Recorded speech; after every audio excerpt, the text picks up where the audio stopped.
nos diriges en oración, por favor, oramos. Gracias Dios grande por este día, Señor. Gracias por esta oportunidad de poder estar reunidos aquí, Señor, como hermanos. Gracias. Padre, te rogamos que en tu misericordia, Señor, nos abras la mente, nos dé sabiduría, muéstranos tu palabra, Señor, que no sea interpretaciones vanas ni de otras personas, Señor, sino que sea tu palabra y lo que tú quieres decir con ella, Señor. Bendice este tiempo, Dios, en el nombre de tu amado Jesús. Amén. Amén, amén, muy bien. Bueno, hermano, antes de comenzar la clase, decirles que en este momento estamos en contacto directo, en línea directa, con un grupito de hermanos de Bélgica, que ellos han querido a través del WhatsApp ponerse en contacto con nosotros la semana pasada y esta semana. Les saludamos a todos. Y también a nuestro hermano Adolfo y a Paula, que a través del WhatsApp nos están viendo también en directo desde la ciudad de Tel Aviv. Bienvenidos. Señor les bendiga, ¿sí? Y no se ofendan los que nos están siguiendo fielmente estas clases, porque han sido muchísimas las personas que nos han escrito y nos han mandado saludos e incluso preguntas, pero para que se haga más o menos una idea, esta tarde, como a las 4:30 de la tarde, hora nuestra, ya habían visto la clase la semana pasada, 5.346 personas, vamos a decir personas, o IP, digamos, se habían conectado. Nos ha escrito personas desde México, Zaida Patricia, Rosalía Mendoza de México, María Alvarado de Arizona, Claudia desde Zaragoza, menos mal que nos escribe alguien de España también, Alfredo González de Colombia, Vilma Marenco de Puerto Rico, Nubia Ruiz de Costa Rica, Franklin Garaví desde Guayaquil, Armando López de Perú, María José de Sevilla, también tenemos una hermana de Sevilla que nos está viendo, Flor Medina de El Salvador, Óscar Rodríguez de Buenos Aires, Claudia Doraliza desde Chile, Leida Coronel desde Venezuela, Enrique Díaz desde Uruguay, Aya de Lobo desde Aruba, en fin, hay un montón de gente que gracias al Señor pues están viendo estas clases y bueno, nos alegra muchísimo. Hacíamos una pregunta y la vamos a responder antes de entrar en la clase de hoy, ¿quiénes eran los sátrapas? Los sátrapas son mencionados en el libro de Daniel. Cuando el rey Nabucodonosor tuvo un sueño, dice la Biblia que él se llamó a los sátrapas y a otras personas.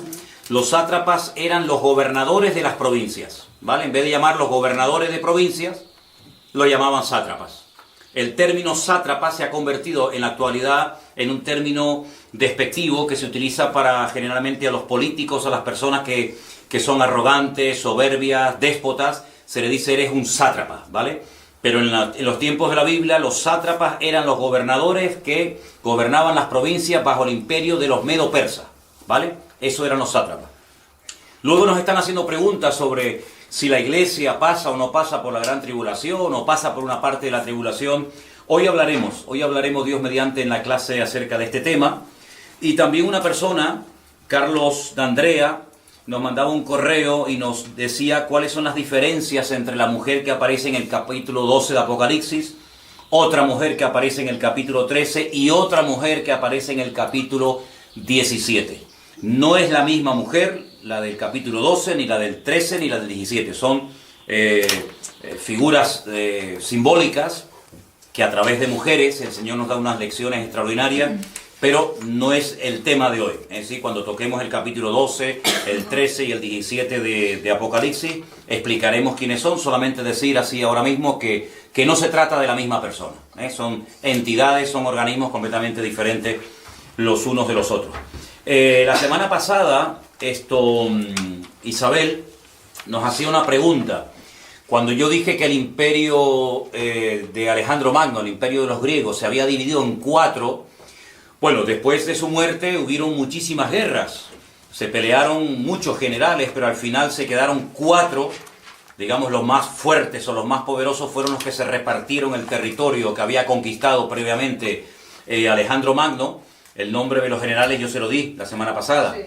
Silimaco, Seleuco, Ptolomeo, Casandro, y ahí tienen en la pantalla, el territorio que se repartieron esos 4 generales. Decirles, por ejemplo, que Lisimaco, el general llamado Lisimaco, se apropió de lo que sería Frigia. Frigia es en la actualidad Turquía.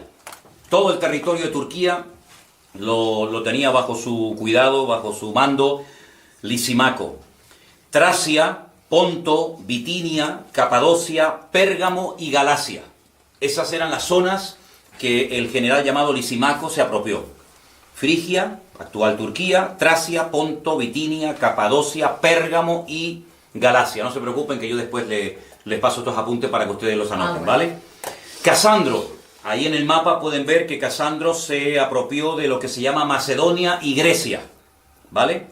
La zona de Macedonia y Grecia le correspondió a Casandro. Ptolomeo se apropió de la zona de Egipto y de lo que se llamaba o se conocía como la tierra de Canaán o Palestina, ¿ve? Aunque también los Seleucidas, Seleuco, también se apropió de parte de Palestina porque le tocó el norte, que sería Siria, Irán e Irak, ¿vale? Entonces ahí en ese mapa, que después los que están en casa van a poder ver, y yo les voy a mandar la fotografía de los territorios, estos 4 generales son los que se repartieron el territorio que le correspondió a Alejandro Magno, porque, bueno, no tuvo descendencia, bueno, realmente sí tuvo descendencia, pero su madre mató a su descendencia y entonces sus generales se apropiaron del antiguo territorio. De ahí que aparezca un leopardo con 4 cabezas, ¿vale? Que es lo que representa. Ustedes han recibido esta tarde un papel, esto que se va a poner después cuando se edite en diferido la clase. Ustedes han recibido un papel donde aparecen las 22 letras del alfabeto hebreo, ¿vale?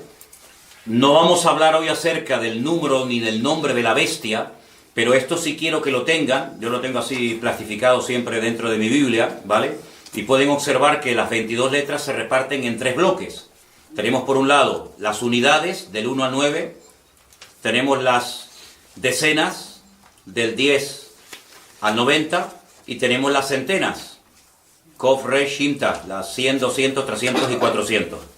Con estas combinaciones de letras y otras 5 letras de estas 22 que varían su forma a la hora de escribirla, porque mantienen el mismo nombre, pero al final se llaman con el nombre de la letra y se añade la palabra Sofit, que significa final. Con estas letras se hacen las combinaciones y se sacan los valores numéricos de palabras, de países, de ciudades y, como no, también de personajes que tuvieron mucho que ver directamente con la historia del pueblo de Israel. Pero eso lo tienen ahí para más adelante, ¿de acuerdo? Hoy vamos a comenzar la clase leyendo en Primera de Corintios, capítulo 15, por favor. Vamos a Primera de Corintios, capítulo 15, a partir del versículo 51, ¿vale? Una de las preguntas que se suelen hacer muchos creyentes, y nos han llegado estas preguntas a nosotros en estos días, es si la iglesia pasa o no la gran tribulación, ¿vale? Entonces, en el libro que les recomendé la semana pasada del famoso Dwight Pentecost, Eventos del Porvenir, un libro que se escribió en la década de los años 50, pues resulta de que en ese libro se presentan las diferentes posturas doctrinales acerca de si la iglesia pasa o no pasa la gran tribulación. Nosotros vamos a leer unos versículos en esta tarde y dejando a un lado los prejuicios, dejando a un lado lo que tantas veces se ha repetido hasta la saciedad, vamos a la luz de las Escrituras ver qué es lo que dice la Biblia y qué es lo que no dice la Biblia. Primera de Corintios, capítulo 15, del versículo 51 en adelante, dice así: He aquí os digo un misterio. Podríamos decir que la palabra misterio se podía haber traducido también por la palabra secreto. Pablo dice, les voy a revelar un secreto, algo que nadie ha revelado, algo que nunca se ha dicho ni escrito hasta este momento.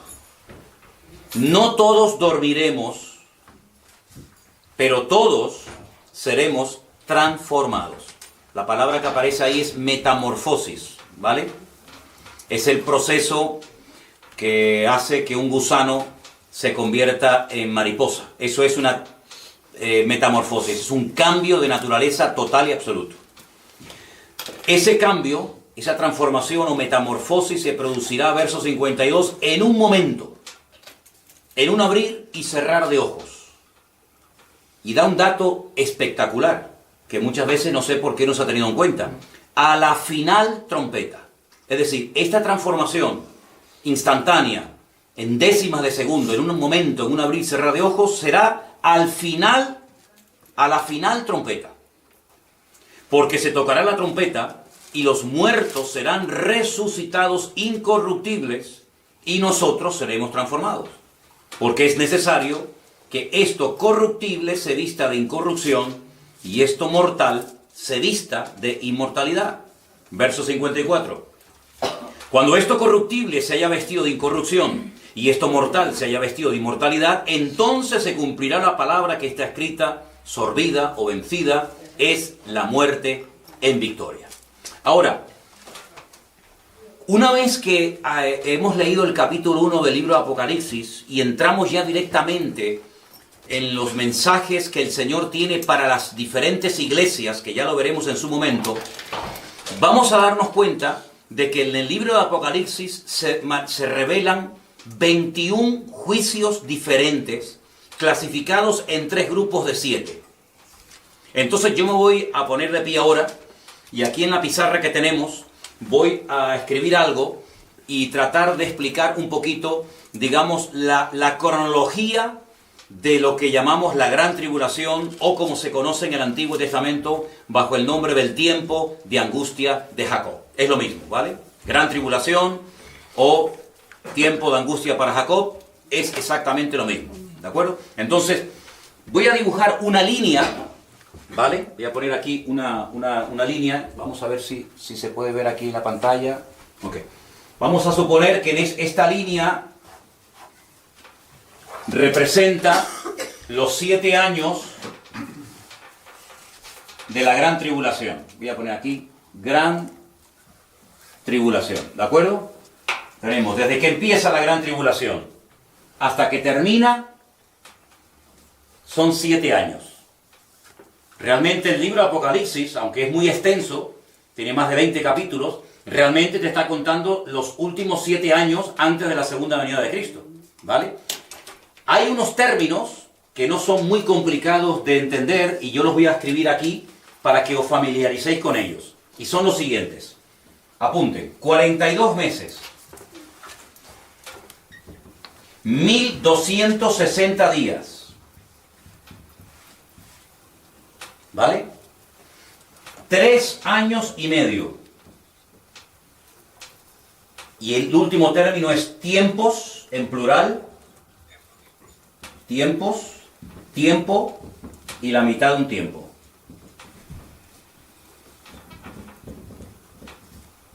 ¿De acuerdo? Repito, 42 meses, 1260 días, 3 años y medio o tiempos, tiempo y la mitad de un tiempo. Estos 4 términos dicen exactamente lo mismo. ¿Vale? Depende del autor, depende del libro que leamos, podemos encontrar uno o varios términos de los que estamos hablando. Porque la Gran Tribulación, esos 7 años, que sería la semana 70 del profeta Daniel, ¿vale? Se dividen en 2 partes, exactamente iguales. Vamos a poner aquí una línea divisoria. Y vamos a poner aquí 3 años y medio. Por utilizar una de estas expresiones, vamos a quedarnos con esta, ¿no? Y 3 años y medio en la otra parte. Es decir, que la Gran Tribulación, cuando leemos el libro de Apocalipsis, está claramente diferenciada la primera parte de la segunda parte. Aunque la primera parte dura 3 años y medio y la segunda exactamente igual, hay diferencias entre la primera y la segunda parte de la Gran Tribulación. ¿De acuerdo? Si comenzamos a leer el libro del Apocalipsis, nos vamos a encontrar que lo que se llaman los sellos, que sería como un pergamino con una serie de sellos lacrados para que no se pudieran abrir, ocurren en la primera parte de la gran tribulación. Voy a poner aquí la palabra sellos, ¿vale? Son 7 sellos y cada vez que se abre un sello, pues se revela lo que está escrito. Cuando terminan los 7 sellos, comienzan las 7 trompetas. Las voy a poner aquí. Las 7 trompetas. Todos son 7, 7 y 7. Y en la segunda parte de la gran tribulación es cuando se derraman las 7 copas de la ira. ¿Vale? Las 7 copas de la ira. ¿Se está oyendo bien por allá? Ok, perfecto. Entonces tenemos que saber esto porque hay personas que lo mezclan todo. Y uno de los objetivos de esta clase es no solamente transmitirles a ustedes la información de lo que dice la Biblia, sino que después ustedes sepan ordenar esa información según el periodo en el que corresponde o no. ¿De acuerdo? Entonces, por ejemplo, los 7 sellos del libro Apocalipsis empiezan con una serie de caballos que van cambiando de colores, que ya lo veremos en su momento, ¿vale? A continuación, cuando ya se han cumplido los 7 juicios terribles de los sellos, vienen 7 peores todavía, que son sellos donde dice la Biblia que cuando se toca una trompeta, pues automáticamente ocurre algo en la tierra, se toca la segunda y vuelve a ocurrir algo en la tierra. Esto nos ayuda muchísimo porque leyendo los 7 sellos y leyendo las trompetas, puedes saber en todo momento en qué momento te encuentras. Y finalmente, lo peor de todo son las famosas 7 copas de la ira. ¿De acuerdo? Ahora, si nosotros leemos otra vez en 1 Corintios capítulo 15, los versículos 51 y 52, las cosas no se dicen por decir.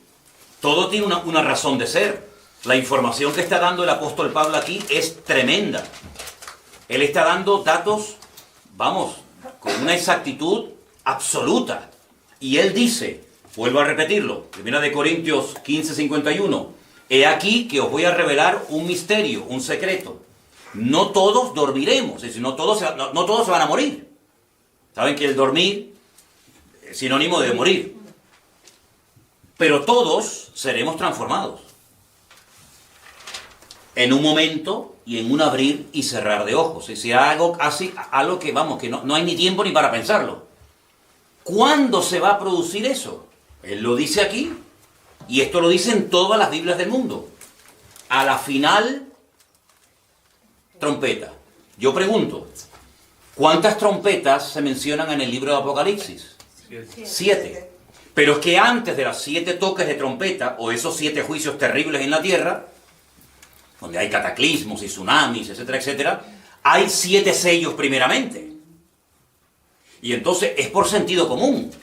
Si los 7 sellos se tienen que dar primero, y a continuación las 7 trompetas, y me dice la Biblia, yo no estoy quitando ni poniendo nada, simplemente leo, interpreto literalmente, que en un momento y en un abrir y cerrar de ojos, a la final trompeta, los muertos serán resucitados incorruptibles y luego nosotros seremos transformados. Pues entonces la pregunta que hacen muchas veces las personas, ¿pasa o no pasa la iglesia por parte de la tribulación, sí o no? Sí. Bueno, pues usted lea la Biblia y lo que la Biblia dice es lo que dice. Ahora, ¿qué es lo que ocurre? Y yo estoy seguro que muchos de los que están viendo, o escuchando, mejor dicho, esta información por primera vez en su vida, incluido pastores, incluido gente que se sube al púlpito y predica la palabra, pero hermano, a mí me han enseñado de toda la vida que la iglesia no pasa por ninguna parte de la gran tribulación, ni la primera, ni la mitad, ni la última, y a mí también me lo enseñaron. A mí también me lo enseñaron cuando estudié en el seminario, en la escuela bíblica de las Asambleas de Dios. A mí me dijeron que nosotros nos vamos, que cuando las cosas se empiecen a poner feas, la iglesia no pasa y que la iglesia se va. Y que los que se quedan son los judíos, los malos, los que no quisieron aceptar el evangelio, etcétera, etcétera. Pero bueno, eso te lo dicen y en ese momento no tienes mucha información y no tienes muchos datos. Pero según van pasando los años y vas estudiando y vas indagando y profundizando en las Sagradas Escrituras, te das cuenta de que hay cosas que a veces te han podido enseñar, que realmente las crees porque te las enseñaron, pero no porque tú llegaste a la conclusión, estudiando la Biblia por ti mismo, de que eso realmente era así.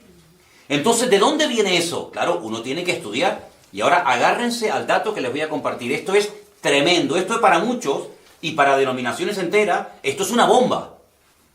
En el año 1832, tomen nota de esta cifra, por favor, siglo XIX.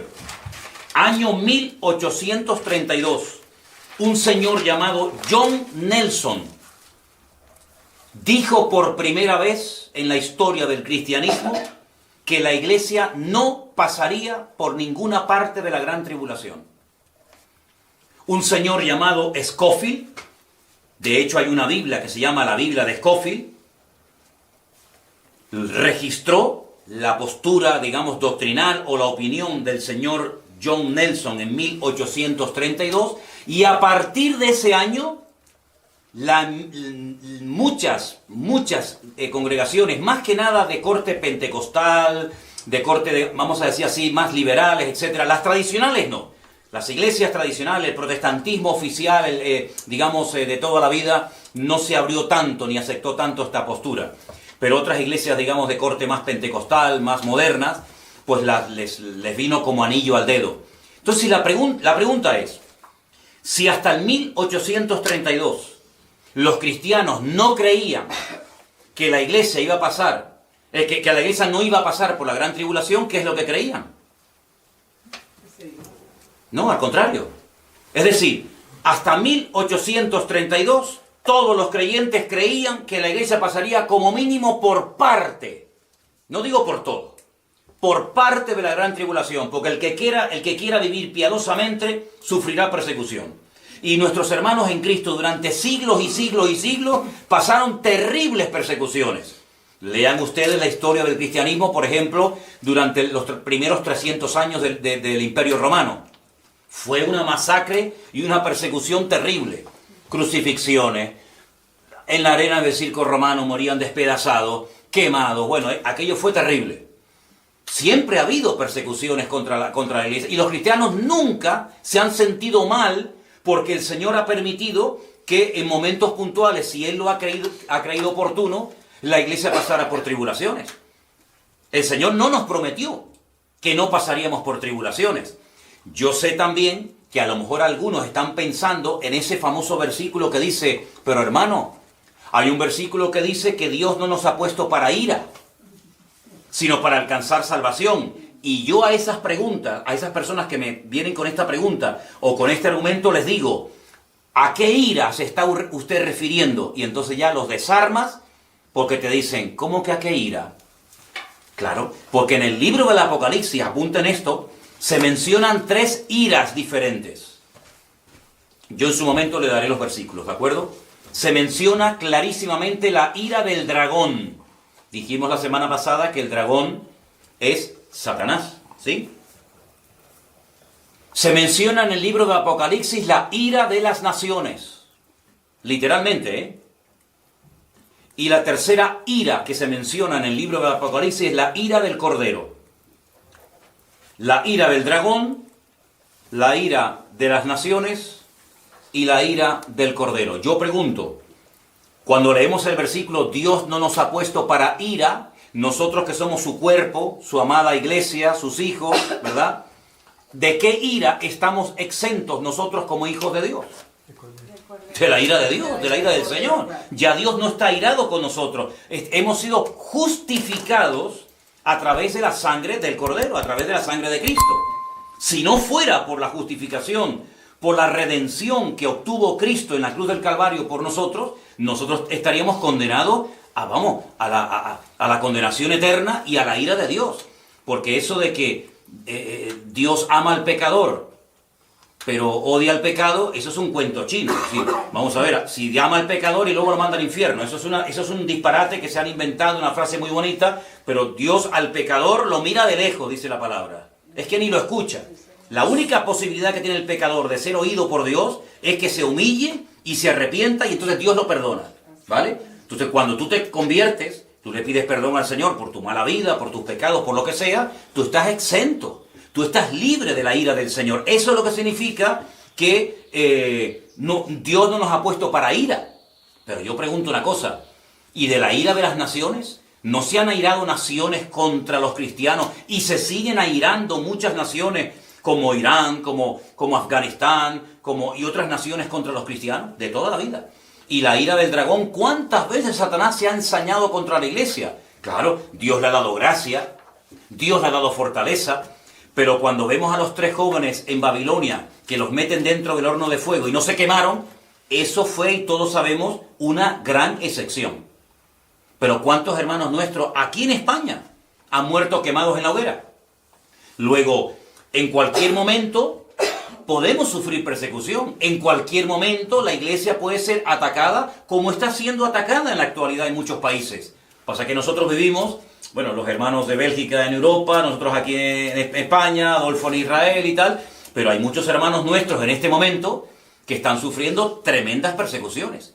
Yo nunca me olvidaré cuando estudié escatología bíblica en el seminario, que el maestro que nos daba clase nos dijo que una vez recibió una carta de hermanos procedentes de China y le preguntaban si ya habían comenzado los sellos, si ya estábamos en la gran tribulación, porque la vida de un cristiano en China es completamente diferente a la vida de un cristiano en Honolulu o en Hawái o en Europa, donde sea, ¿no? Entonces, este dato que yo les acabo de proporcionar ahora, muchos cristianos no lo saben, que hasta 1832 los creyentes creían que pasarían por tribulaciones. Es más, y lo consideraban un privilegio. No era un castigo, sino era un privilegio el que los creyentes pudieran pasar por dificultades, por persecuciones, etcétera, etcétera. Entonces, a partir del siglo XIX en adelante, hasta el día de hoy, muchas congregaciones y denominaciones enteras han adoptado, claro, lo que más te gusta, que cuando empiece la gran tribulación, cuando empiecen las persecuciones, cuando empiecen, etcétera, etcétera, las cosas feas, pues resulta que nosotros no vamos a estar. Pero eso no es lo que dice la Biblia. El apóstol Pablo dice, a la final trompeta. Y que yo sepa, en la Biblia hay 7 trompetas. Y curiosamente, si ustedes leen esta noche detenidamente en casa, la 7ª trompeta es cuando los 2 testigos, 2 personas que los conocemos con el nombre de los 2 testigos, ya hablaremos de ellos, no testigos de Jehová, o los 2 ungidos, pues dice que los matan en Jerusalén y son resucitados cuando suena la 7ª trompeta. Vamos a leer otros versículos para reforzar un poco más lo que estamos hablando. Vámonos a Primera de Tesalonicenses, capítulo 4, por favor. Primera de Tesalonicenses, capítulo 4, del versículo 13 en adelante.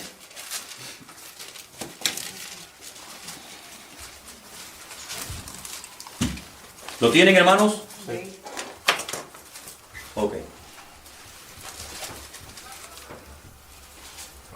Tampoco queremos, hermanos, que ignoréis acerca de los que duermen, para que no os entristezcáis como los otros que no tienen esperanza. Porque si creemos que Jesús murió y resucitó, y lo creemos, amén, hermano, Amén. así también traerá Dios con Jesús a los que durmieron en él. Por lo cual, escuchen bien esto, os decimos esto en palabra del Señor. Nosotros que vivimos, claro, Pablo él pensaba que iba a ser arrebatado. Él pensaba que le iba a pillar la segunda venida del Señor, pero bueno, no fue así. Pero él decía, nosotros que vivimos, que habremos quedado hasta la venida del Señor, no precederemos a los que durmieron. Porque el Señor mismo, con voz de mando, con voz de arcángel, con trompeta de Dios, descenderá del cielo y los muertos en Cristo resucitarán primero. Luego nosotros, los que vivimos, los que hayamos quedado, seremos arrebatados, el famoso rapto, juntamente con ellos en las nubes, para recibir al Señor en el aire, y así estaremos siempre con el Señor. Por tanto, alentaos los unos a los otros con estas palabras. Pero mira lo que dice. Pero acerca de los tiempos y de las ocasiones, no tenéis necesidad, hermanos, de que yo os escriba. Porque vosotros sabéis perfectamente que el día del Señor vendrá como ladrón en la noche. Que cuando digan paz y seguridad, Entonces vendrá sobre ellos destrucción repentina, como los dolores a la mujer encinta, y no escaparán. Verso 4. Mas vosotros, hermanos, no estáis en tinieblas o en ignorancia, para que aquel día os sorprenda como ladrón en la noche. Cuando se emplea el término que Jesús vendrá como ladrón en la noche, pero sin embargo el apóstol Pablo dice, velad y orad, vosotros no estáis en tinieblas, para que aquel día os sorprenda como ladrón en la noche. ¿En qué quedamos? Si viene como ladrón en la noche, ¿nos va a sorprender o no nos va a sorprender? A nosotros no nos va a sorprender que Cristo venga. De hecho, la iglesia debería tener permanentemente la actitud de que estamos esperando al Señor. Dice que si el padre de familia está velando, a él no le van a robar. Pero al que le roban es al que se duerme, al que se despista, al que se distrae, y automáticamente vienen y le roban, y cuando se da cuenta ya es demasiado tarde. Entonces, para el mundo el Señor vendrá como ladrón en la noche. Pero todas las señales, la cronología del Apocalipsis, los versículos de Pablo, las cartas que escribió el apóstol Juan, el libro de Daniel, Ezequiel, etcétera, etcétera, nos advierte y nos prepara para saber en qué momento de la historia nos encontramos. Entonces, yo nunca, cuando estudié en la escuela bíblica, me hicieron ver con tanta claridad, como yo creo que lo estamos viendo en esta tarde, que tanto el arrebatamiento como la resurrección de los muertos en Cristo no sucederá hasta que sea el final, el toque de la final trompeta. Eso es lo que dice la palabra de Dios. Hay dos resurrecciones en la Biblia, y voy a ponerlas aquí en la pizarra para que los que están tomando nota lo tengan en cuenta. Hay una primera resurrección que se llama la resurrección de los muertos en Cristo, o la resurrección para vida, ¿vale? Voy a poner aquí, primera resurrección. ¿Ok? En esta primera parte. Primera resurrección.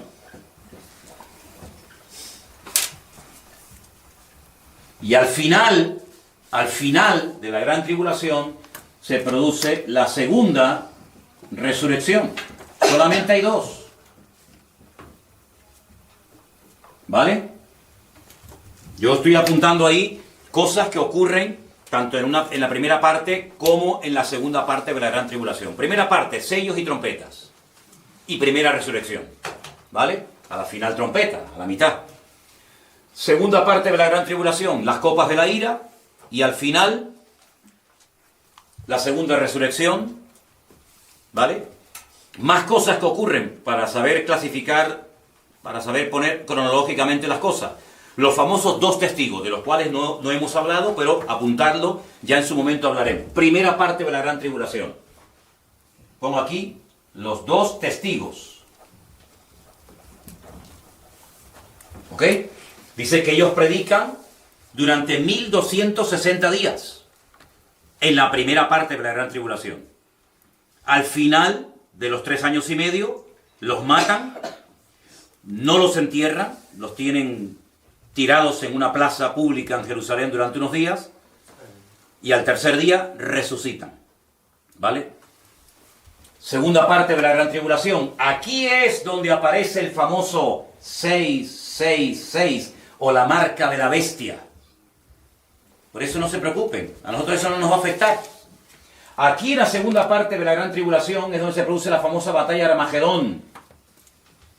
La famosa batalla de Armagedón, donde millones de personas, de soldados, procedentes de todas partes del mundo, vienen y se dan lugar en el valle de Megiddo, un valle inmenso en Israel, ¿vale?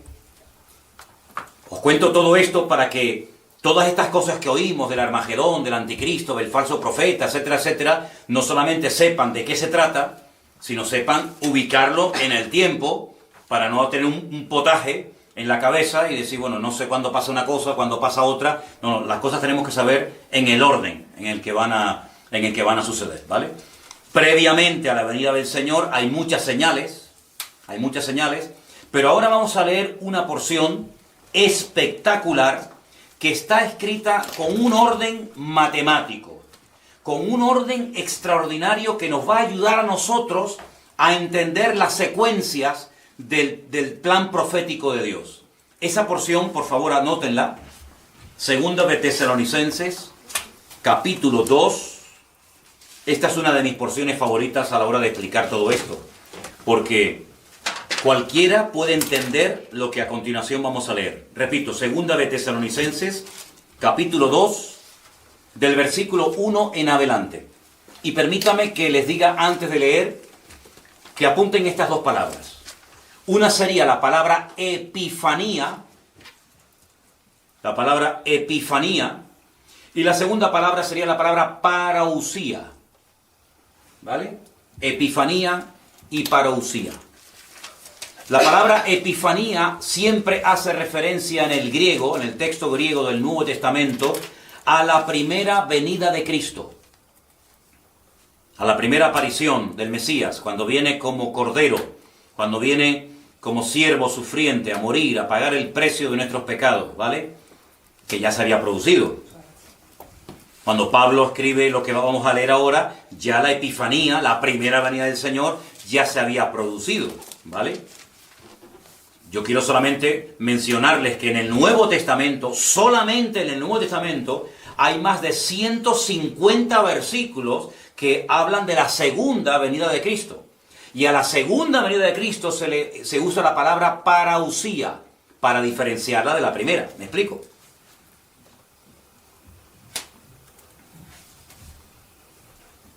Pablo habla más de 50 veces en sus cartas sobre la segunda venida de Cristo. Si solamente leyéramos el Antiguo Testamento, fíjense el dato que les voy a dar ahora, si solamente leyéramos el Antiguo Testamento, llegaríamos a la conclusión de que el Mesías iba a venir dos veces. Una primera vez a sufrir y a morir, y una segunda vez a reinar. Ese fue el gran problema del pueblo de Israel, que no aceptaba que primeramente el Mesías vendría a morir y después vendría a reinar, ¿vale? Y por eso le están esperando por primera vez. Si solamente tuviéramos el Antiguo Testamento, hay 8 veces más material para estudiar la segunda venida del Mesías que la primera. Y mira que hay cosas sobre la primera venida del Señor, ¿eh? Es decir, estamos con un tema de trascendental importancia. Después de estos datos, leemos en 2 de Tesalonicenses, capítulo 2, versículo 1. Con respecto a la venida de nuestro Señor Jesucristo, yo pregunto, ¿a qué venida se refiere? Entonces, ¿qué palabra aparece ahí en el texto griego original? Parausía. Yo les dije la semana pasada, lo vuelvo a mostrar aquí a la cámara y a los hermanos que nos están viendo, que este es un libro extraordinario para estudiar el texto griego de todo el Nuevo Testamento. Se lo recomiendo a todos, ¿eh?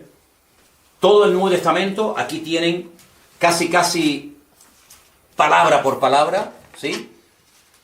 Y si ustedes leen el texto griego, se van a dar cuenta de que en el versículo 1 dice con respecto a la parausía, es decir, con respecto a la segunda venida del Señor Jesucristo y nuestra reunión con Él, os rogamos, hermanos, que no os dejéis mover fácilmente de vuestro modo de pensar, ni os conturbéis, ni por espíritu, ni por palabra, ni por carta, como si fuera nuestra, en el sentido de que el día del Señor está cerca. Versículo 3. Nadie os engañe en ninguna manera, porque no vendrá, ¿quién? El Señor. Estamos hablando de la segunda venida del Señor. No vendrá sin que antes venga la apostasía y se manifieste el hombre de pecado, el hijo de perdición. Estos son adjetivos, son expresiones para referirse al anticristo. ¿Vale? Este hombre de pecado, este hijo de perdición, es nada más y nada menos que el anticristo. Y ahora dice, el cual se opone y se levanta contra todo lo que se llama Dios o es objeto de culto, tanto que se sienta en el templo de Dios como Dios, haciéndose pasar por Dios. Hay que decir la verdad, cuando el apóstol Pablo escribió esta carta, el templo de Jerusalén no había sido destruido. El templo de Jerusalén se destruyó en el año 70. Probablemente ya Pablo había muerto en esa fecha, él murió por el 60 y pico, ¿vale? Pero nosotros que leemos en el año 2020 este versículo y dice que este hombre de pecado, este hijo de perdición, que se levanta contra todo lo que se llama Dios, de tal manera que se sienta en el templo de Dios, haciéndose pasar por Dios. ¿Cómo interpretamos esto? ¿Cuál es el templo de Dios? En aquel momento, ¿cuál era el templo de Dios? Pues eso, hay una referencia directa, bueno, directísima, a la reconstrucción del templo de Jerusalén. Amén. Y os puedo asegurar de que hay millones de judíos que no sueñan en otra cosa más que en la reconstrucción del templo de Jerusalén. Ahora Pablo dice, ¿no os acordáis que cuando yo estaba todavía con vosotros os decía esto? Ahora vosotros sabéis lo que lo detiene, a fin de que a su debido tiempo se manifieste. Fíjense el orden. El Señor tiene que venir, pero no puede venir sin que se manifieste la apostasía, ahora hablaremos de eso, y se manifieste, se dé a conocer el hombre de pecado, el hijo de perdición. Pero a su vez, este personaje, el anticristo, no se puede manifestar porque hay algo que le está impidiendo que se manifieste, hasta que ese algo sea quitado de en medio, y entonces, dice aquí, entonces, se manifestará aquel inicuo, versículo 8, aquel inicuo se manifestará a quien el Señor matará con el espíritu de su boca y destruirá con el resplandor de su venida. Pero fijaros el verso 7.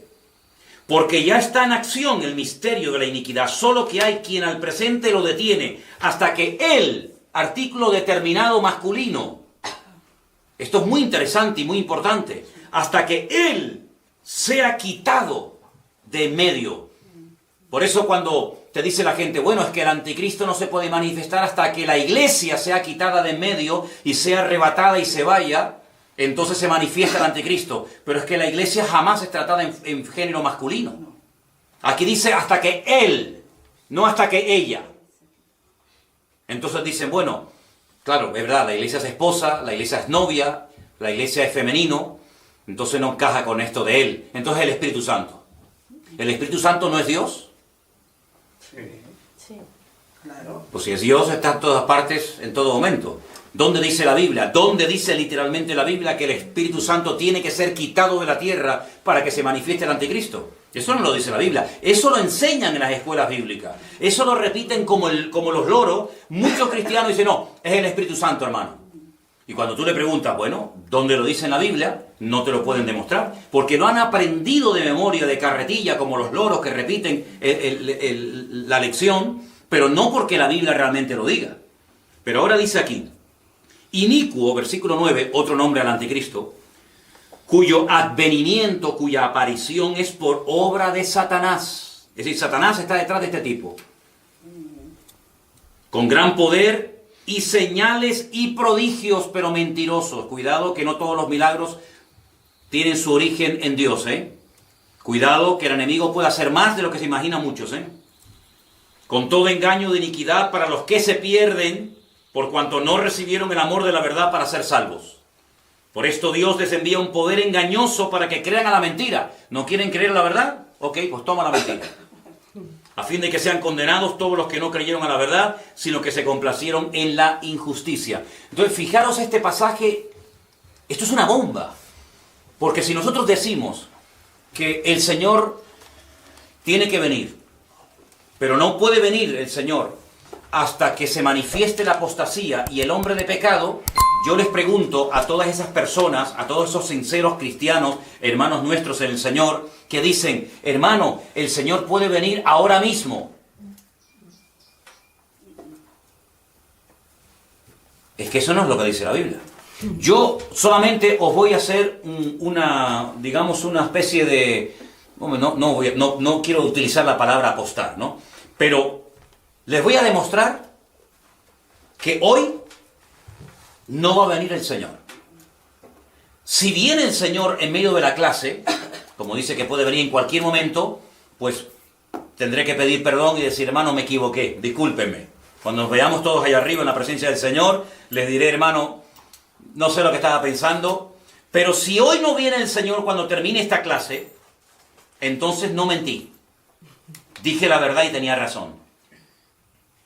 ¿Por qué yo digo que hoy no puede venir el Señor? No es que lo diga yo, sino porque la palabra de Dios dice que el Señor no va a venir hasta que se manifieste el hombre de pecado, el hijo de perdición, y venga la apostasía.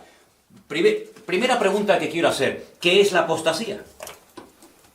Apartarse del Enfriamiento. Señor. ¿Santiago? Enfriamiento de la iglesia. El enfriamiento, bueno, está bien, pero es mucho más que el enfriamiento. Las personas Porque ya que- la iglesia de la Odisea ya estaba tibia. Y el Señor no vino en su época. Para mí es apartarse de... Apartarse, sí. Apartarse de la palabra. Apartarse del Eso Señor, no- de la palabra. ¿Saben que hay un versículo cuando Pablo le escribe a Timoteo? Seguramente que a los hermanos que nos están viendo estarán pensando en él. Dice, pero dice el Espíritu claramente, ¿verdad? Pero dice el Espíritu claramente que en los postreros días algunos, gloria a Dios que dice algunos, imagínate que dijera todos, madre mía, algunos apostatarán de la fe, escuchando a espíritus engañadores y a doctrinas de demonios. Es decir, que se producirá un abandono de la fe por parte de mucha gente. Hay un versículo muy interesante que dice, hermanos, está en el último capítulo de la carta a Santiago. Y empieza el versículo diciendo, hermanos, si alguno de entre vosotros se ha extraviado de la verdad, sepa que el que haga volver al pecador del error de su camino, salvará de muerte un alma y cubrirá multitud de pecados. ¿Os suena ese versículo? Sí. Hermanos, si alguno de entre ustedes, hermanos, se ha extraviado de la verdad, el que haga volver al hermano, no, al que haga volver al pecador del error de su camino, salvará de muerte un alma y cubrirá multitud de pecados. Se producirá un abandono masivo de mucha gente. Claro, algunos me dicen, bueno, pero muchos de los que abandonan los caminos del Señor, se apartan de la iglesia, se enfrían, se van al mundo, no eran convertidos. Bueno, es que hoy en día es muy difícil, y les digo con la mano en el corazón, ¿no? Hoy en día es muy difícil decir, este es convertido o este no es convertido, porque en mi época te decían, este es cristiano, y uno decía sí, o no. Pero hoy en día, yo digo, no sé, no lo sé, porque parece, pero después resulta que no, y aquel que parecía que no era, resulta que a lo mejor era más que el que parecía que era. Entonces, hoy en día es muy complicado. Lo que dice la Biblia es que vendrá un tiempo de gran apostasía. Y claro, vendrán falsas doctrinas. ¿Y cómo está la iglesia en la actualidad? Métanse en internet, vayan por ahí, visiten un poco las congregaciones. Jamás en la historia de la humanidad ha habido tanta falsa doctrina y tanta manipulación y tanto engaño y tanta barbaridades como de un tiempo a esta parte. Algunos dirán, pero hermano, ya en los tiempos de Pablo ya había falsos profetas y falsos pastores y falsos apóstoles y falsas doctrinas. Hombre, eso siempre ha existido. Ya en el primer siglo decían que Cristo no era Dios. Y ya en el primer siglo surgieron los nicolaitas y tantas barbaridades. Pero como en esta última época, jamás en la historia. Y esto va en aumento. La maldad dice que se va a multiplicar, no sabemos por cuánto. Y dice que el amor de muchos se enfriará, ¿verdad? Pero el que persevere hasta el fin, ese será salvo. Pero no solamente vendrá un periodo masivo de apostasía, de apartamiento, de frialdad, de alejamiento de los caminos del Señor, sino que dice que se tendrá que manifestar el hombre de pecado, el hijo de perdición. Ahora, yo voy a dar una opinión personal, ¿vale? Esto ya no es Biblia, esto es mi opinión. Yo creo que este personaje ya está vivo. Yo estoy convencido de que el anticristo ya está vivo, está por ahí y falta muy poco para que todo esto se manifieste y se dé a conocer, pero la realidad es que todavía hoy en día no podemos decir esta persona cumple con los requisitos bíblicos para poder señalarlo y decir este es el anticristo del cual habla la Biblia. Porque yo digo una cosa, todos los datos que nos da la Biblia sobre la persona del anticristo, ¿para qué nos los da? Si no vamos a estar, ¿a mí qué más me da si es blanco, si es negro, si le gustan las mujeres, si le gustan los hombres, si es bueno, si es malo? Pues a mí me da igual, yo no voy a estar, a mí no me interesa como este personaje. ¿Por qué tantos datos? ¿Por qué tanta información? ¿Por qué dice la Biblia del amor de las mujeres huirá? ¿Por qué dice la Biblia que se hará del Dios de la fortaleza? ¿Por qué da la Biblia tantos datos sobre estos personajes? Para que no nos sorprendan las cosas como a algunos les sorprende cuando oyen cosas diferentes, pero que son tan bíblicas como las que han oído de toda la vida, y sepamos en todo momento en qué momento y en qué tiempo de historia nos encontramos. El anticristo no se puede manifestar cuando él quiera. Hay algo que impide que se manifieste. Ahora, yo le hice una vez un desafío a unos hermanos que asistieron a un curso que yo di durante casi un año sobre Daniel y Apocalipsis y sobre profecías, y les dije, cuando vayan a sus iglesias, pregúntenle a sus líderes, a sus pastores, ¿qué es lo que está impidiendo la manifestación del anticristo? Y van a oír de todo, desde el Espíritu Santo, la iglesia, etcétera, etcétera. Pero cuando te den una respuesta, dile, ¿me lo podría demostrar usted con algún versículo de la Biblia? Y vas a ver que no van a poder. Pero sin embargo, yo les voy a dar un versículo en esta tarde para que reflexionen, para que mediten y lo tengan presente. Vámonos por favor al precioso e interesantísimo libro de Daniel, el capítulo 12. Daniel capítulo 12.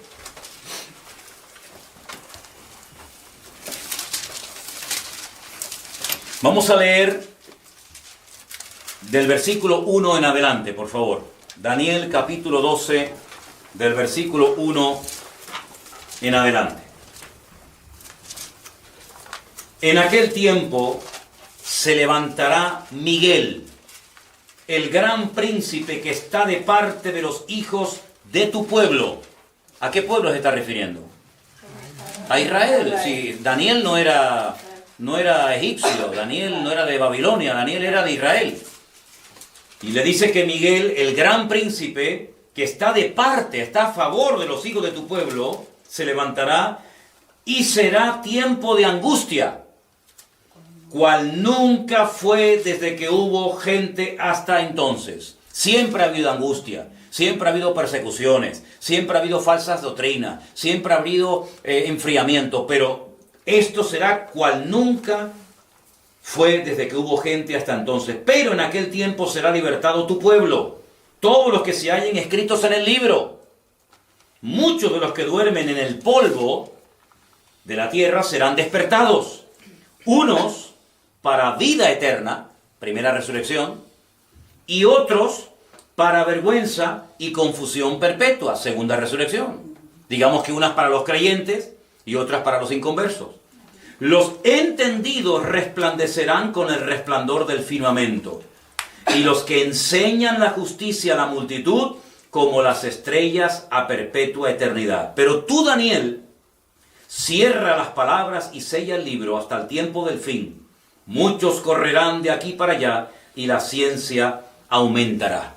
Fijaros que el profeta Daniel recibe la revelación de que hay un personaje tremendamente poderoso que aparece varias veces en la Biblia, incluido el Nuevo Testamento, llamado Miguel, el gran arcángel Miguel que está de parte de los hijos de tu pueblo, que dice que cuando se levanta será tiempo de angustia cual nunca lo ha habido, desde que ha habido gente hasta entonces.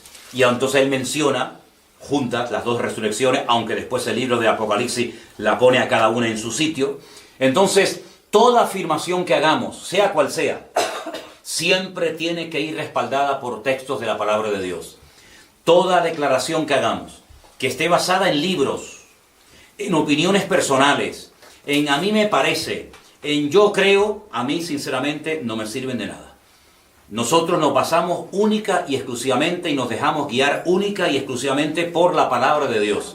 Y cuando declaramos algo, lo que decimos tiene que estar avalado y respaldado 100% por la Biblia. Y si no, no tiene ninguna posibilidad de ser aceptado o creído, por lo menos por nuestra parte. ¿De acuerdo? Entonces, para hacer un pequeño resumen, tenemos los 7 años de la gran tribulación, que realmente se relatan de una forma muy detallada y muy bonita en el libro del Apocalipsis, a través de 7 sellos, de 7 trompetas y de 7 copas de la ira. Los sellos y las trompetas se llevan a cabo en la primera parte de la gran tribulación. A la final trompeta, Pablo dice que los muertos en Cristo resucitan primero y luego los que estén vivos en ese momento serán arrebatados juntamente con el Señor para estar con Él para siempre en el aire. Cuando nos pregunta la gente, me preguntaron una vez, ¿usted no cree en el arrebatamiento? Mi respuesta siempre es la misma, yo creo en todo lo que dice la Biblia. ¿La Biblia habla de un arrebatamiento? Sí. ¿No dice la Biblia, dos estarán en una cama, el uno será tomado y el otro será dejado? ¿No dice la Biblia, dos estarán en el campo, el uno será tomado y el otro será dejado? ¿No dice la Biblia que en un momento y en un abrir y cerrar de ojos, millones de seres humanos, de creyentes que han puesto su confianza y su fe en el Señor, serán arrebatados, serán llevados en vida? Pues si yo estoy en vida, cuando venga el Señor, si yo no he muerto, pues yo seré llevado en vida, ¿no? Luego habrá millones de personas que no morirán. Serán arrebatados con el Señor porque estaban en vida. Pero los muertos en Cristo, los que nos precedieron, serán primeramente resucitados. Y luego, y todos los que no creyeron en Cristo, todos los que blasfemaron su nombre, todos los que rechazaron el Evangelio, esa gente que murió, que son millones y millones y millones, ¿cuándo resucita esa gente? ¿Qué pasa con esa gente? Al final de la gran tribulación, los últimos capítulos del libro de Apocalipsis, se produce el juicio ante el gran trono blanco, y es cuando dice la Biblia que se abre el libro de la vida. Quisiera leer algunos versículos de este pasaje, de este capítulo, muy interesantes, para que os deis cuenta acerca de la segunda resurrección. Estamos en el libro del Apocalipsis, por favor. En el libro del Apocalipsis. Y dice en el capítulo 20...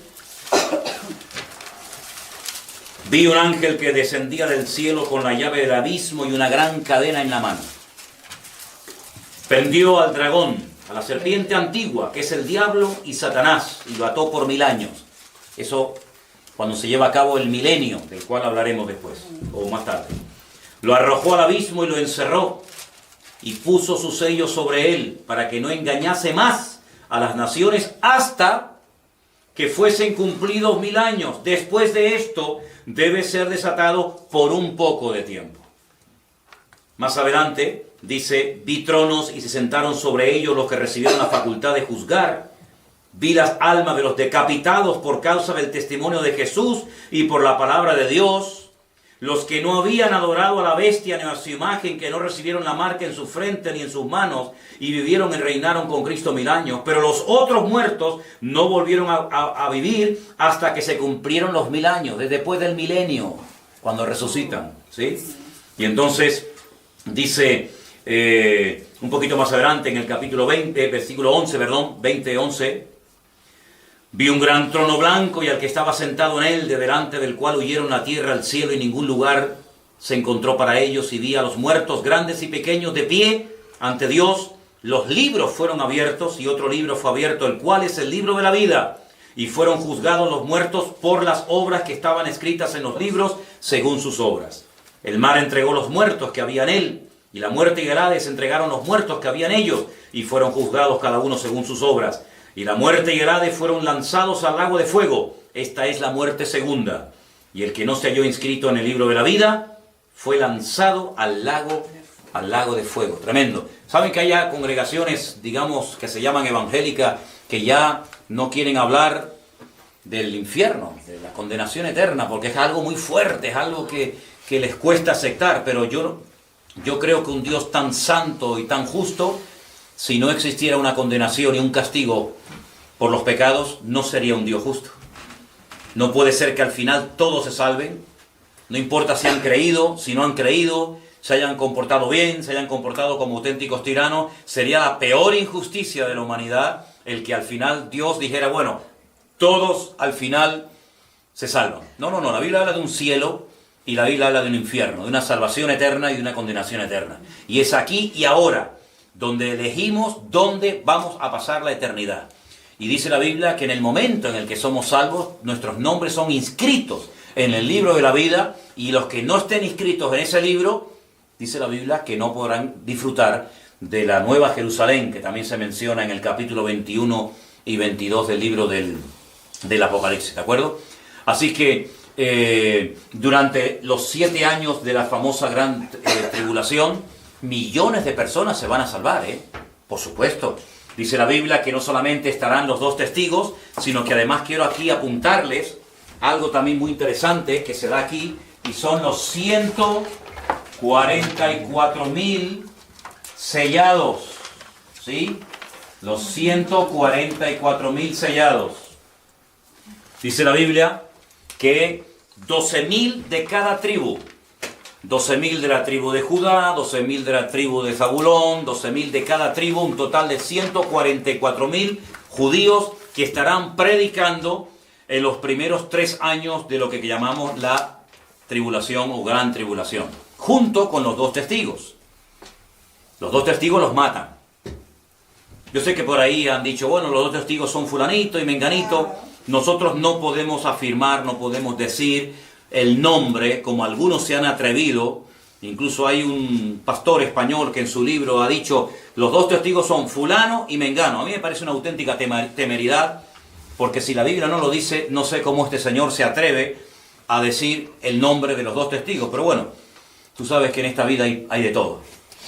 Pero van a convertirse millones de personas. Incluso después, en la segunda parte durísima, terrible de la gran tribulación, se van a convertir millones de personas, no te quepa la menor duda. Y cuando termine la gran tribulación, en esa batalla terrible, tremenda, la batalla de Armagedón, empezará lo que se llama el milenio, ¿vale? Donde casi podríamos decir que volvemos a los tiempos del Jardín del Edén. Muchas características del Jardín del Edén volverán a darse durante el periodo del milenio, pero ya hablaremos en su momento de todo eso. Bueno, queridos hermanos, esta ha sido la clase que hoy hemos tenido. Espero que ustedes hayan aprendido mucho. Y les digo a todos los que nos están viendo por internet y van a ver estas clases, que por favor nos hagan llegar todas las preguntas y todas las dudas que tengan. Y con la ayuda del Señor procuraremos cada semana responder a las preguntas que ustedes nos hagan llegar. Y ahora nosotros aquí pues daremos también tiempo para que ustedes hagan sus preguntas. Que el Señor les bendiga a todos.